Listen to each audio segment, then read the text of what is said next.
Our first speaker to open up this very interesting webinar is Dr. Ravichandar, who is the senior anesthetist at Arvind Eye Care Systems located at Madurai.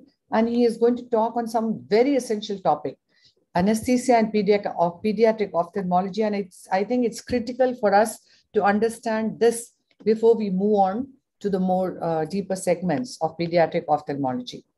So on to you, Dr. Ravichandar. Good evening and everybody, and I'm very happy to be with you. That is the most important persons in my life, because I have been with the ophthalmology group for quite a long time, in the sense maybe around 24 years. This year I am completing my 24 years of work with ophthalmology. In that I am very much pleased, because as you know, anesthesiologist role in majority of the time with the pediatric people. So I sincerely thank you for everybody for giving me this wonderful opportunity to talk to you something which is relevant to you. Coming to this pediatrics, I can say that children are not this miniature of the adult. Before going to the anesthesia proper, we should understand some of the basic things. Their vagal parasympathetic tone is more dominant. Sympathetic systems is different, and adrenaline stores also very different. Okay. Yeah, the adrenaline stores are very high, and the infants and the neonates, especially when they go for bradycardia during the procedure, they will usually go for immediate cardiac decrease in cardiac output and arrest. These are all some of the events which everybody have to be very panic in the operation theater. So I just want to share this first.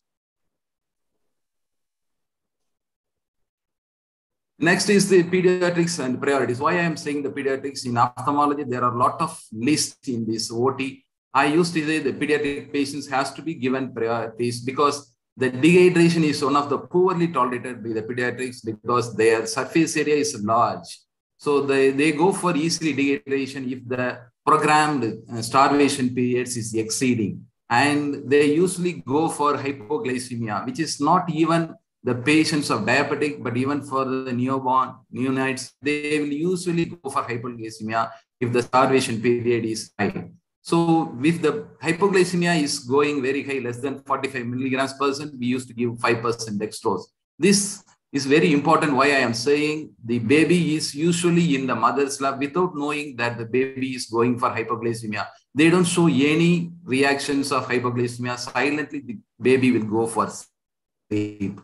The hypoglycemia usually unusual unless there is hydrogenic growth in infusion of the IV fluid. And the next important thing is the baby is. Could you switch off your video? So your signal is not strong, Dr. Ravichandar. The hypothermia. Pardon? I didn't get you. No, I thought your signal was a little weak. Is it for me only or for everybody? I'm not sure. Yes, madam. The signal is weak. So then maybe you could switch off your video. Switch off your video. Is it right now? It's all right now. Yes. Is it better now? Yeah, I'm better. Just walking into the. Yeah, it's better now.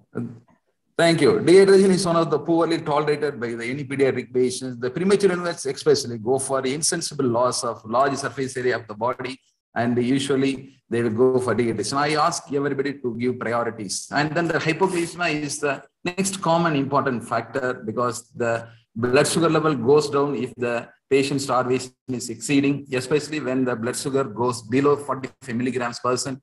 And it would be very dangerous if the patient goes into the hypoglycemia, especially in the mother's lap. The mother usually thinks that it is because the baby is sleeping. It is quite very careful. The next important thing is hypothermia. I usually say the hypothermia and the hypoglycemia are the major dangerous or killers of the babies, especially neonates, when you're taking up for the cases.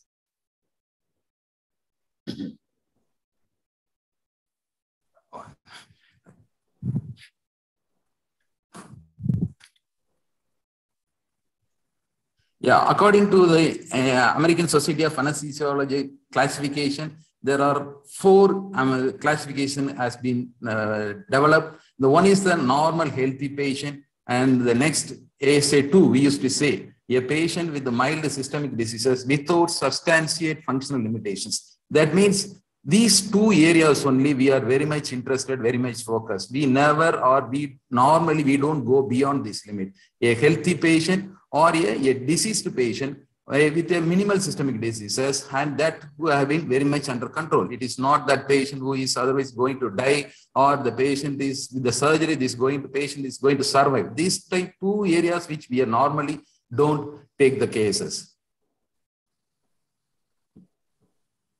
So the anesthesia plan, what we usually do is, there is no anesthesia technique is 100% say, I have to say like that. And as far as your pediatric surgery is concerned, there is no surgery without anesthetist. That means anesthetist is not 100% safe. So we have to be very careful in choosing the patient and formulate the protocol and plan accordingly. The expected complications, some of the complications which usually we come across is the bradycardia or hypothermia or hypoglycemia, that we have to discuss and plan accordingly and then do the procedure. And we used to discuss with the team members, especially the surgeon or the nursing system, to educate them and teach what are all unexpected complications that can happen. Because as I said earlier, the things which worsen the condition of the baby is very, very narrow margin. So we have to be very careful in discussing and selecting the patients. The limitations of this and modify the anesthesia technique is also very careful, because sometimes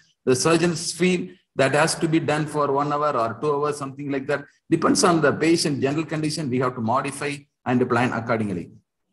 So what is the preoperative assessment? Usually the 90% of the cases are usually a straightforward. The patient comes with a very walking into the theater, or the parents are not very much understanding of the seriousness of the anesthesia, because the surgery is going to happen in a patient who is otherwise looks healthy. They don't have that difficulty of pain, or they don't have the vomiting sensation, fever, nothing will happen. So they usually straightforward cases, and we have to approach the patient in a very different way. Sometimes the babies, or they are not expressing too much on the others. So we approach the patient and we have to see the patient, what are all the syndromes. Sometimes, as you know, the difficulty intubation, the patient is one of the major problem in the pediatric patient, especially the head is large and the tongue is very big, and other syndromes which limit the airway, which is very, very important for the anesthesia to do. The major problem, what I have observed in this age group, or is the cardiac and neurological status. Usually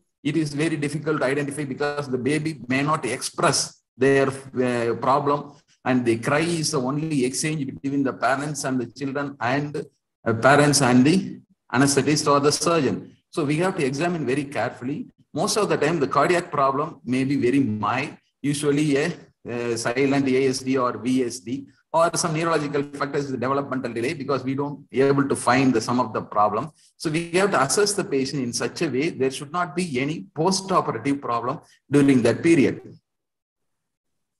So what is the focus? What is the interest of this anesthesia per se is to minimize increase in IOP, cause in OCR, preventing the nausea, vomiting. So what I do, the anesthesia is induction with the propofol and the sevoflurane and the fentanyl, neuromuscular blockade, usually the non-depolarizing muscle relaxant. The quiet eye is the better achieved with the non-depolarizing relaxant and the controlled ventilation. I prefer LMA, which control the IOP and all your requirement of the surgical procedures. See, the post-operative period, the patient has to be given some form of local anesthetic agents or block to prevent the baby to be very comfortable sleeping like this. And there are paracetamol infusion is available nowadays. And if the patient is big enough to give intramuscular injection, we can give ketorolac. And once the patient is recovered, oral suspension also very useful. This is the oculocardiac reflex. I don't want in detail, because this vagal tone is high. If the patient goes for bradycardia less than 60, we can give atropine or glycopyrrolate. And once the patient comes normal, we can proceed the next surgery. See, nausea, vomiting, I feel the ondansetron and dexamethasone combination will reduce the incidence of vomiting. And especially after giving the propofol, the incidence has been very much decreased. So sometimes the systemic drops, what we are using, the dilating drops, can produce tachycardia and hypertension. Some of the beta blockers which used for control of glaucoma can give the bradycardia and bronchospasm. The electrical imbalance is when the inhibitors are used. So some of the EU and laser in ROP surgery, what I always require my surgeon is to give the subtenon block before doing this procedure.